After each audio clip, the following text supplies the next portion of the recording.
তোমার ভূমি আসলে আমার কি? আজকে তো তোমাকে মুখে নিতেই হবে। এই শিক্ষাটা কে দিছে? তোমার আম্মু না তোমার আব্বু? হে গাইস, কি অবস্থা সবার? সবাই কেমন আছো? আশা করছি সকলেই ভালো আছো। তো আমার স্ক্রিনে যে পিকটা দেখতাছেন, সে হচ্ছে সব মেয়েদের ক্রাশ। আবার কিছু পাবলিক আছে কমেন্টে গিয়ে ওরে দেয় বাস। এখন বাস কি কারণে দেয়, চলেন আমরা তার কিছুটা ফুটেজ দেখে আসি। ও গাইস দাঁড়াও, তার বায়োডাটাটা দিয়ে দেই। সে হচ্ছে একটা টিকটকার, সে টিকটক ভিডিও করে। তো আর দেরি না করি ফুটেজটা এখনই দেখে আসি। দেখেন। এই দেশি মেয়েদের একটাই সমস্যা, মুখে নিতে চায় না, শুধু এটাই পারে।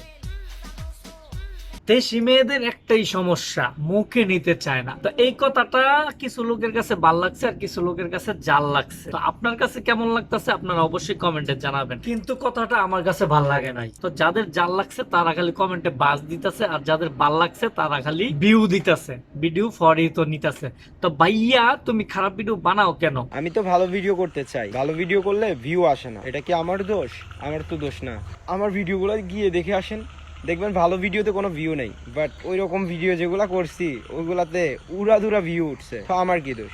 আমি তো যেটা ভিউ উঠবে সেটাই ভিডিও করব, তাই না?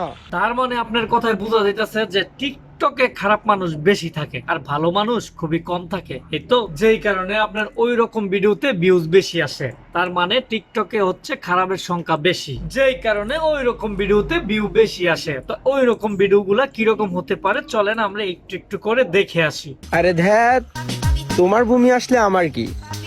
আজকে তো তোমাকে মুখে নিতেই হবে। কিরে ভাই, সামান্য কটা ভিউর জন্য এই নোংরা ভাষা ব্যবহার করতেছস? এই শিক্ষাটা কে দিছে? তোমার আম্মু না তোমার আব্বু?